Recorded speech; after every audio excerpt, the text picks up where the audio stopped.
just going to dance. All right, gang, we are here for week 3 of our small group Bible studies.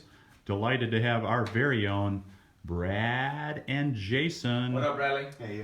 Hey, I'm really excited to hear your message that you're going to preach on this, that you actually preached this morning. You already did. I saw that the title is named Illuminate, which should have had you preach that one, Nate. But what's interesting to me when I've taught this passage is how Nicodemus was a Pharisee, one of the teachers of the law, who knew all the things about how to be a good Jewish boy and how to memorize all the scriptures and that kind of thing. But there was something he saw in Jesus that he had never seen before in any of the things that he had done.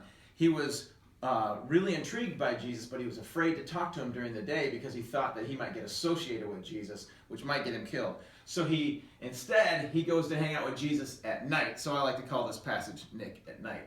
But we could have entitled the message Illuminate, but we didn't. And so this is Nicodemus coming to Jesus at night because Nicodemus saw what we're going to hear later on in chapter 3 about God's love. Nicodemus saw a certain kind of love coming out of Jesus he never saw before. Tell us what that was like. Well, what we know happens here. So what Nicodemus saw in Jesus was the same thing that Jesus told us others would see in us if we were his disciples.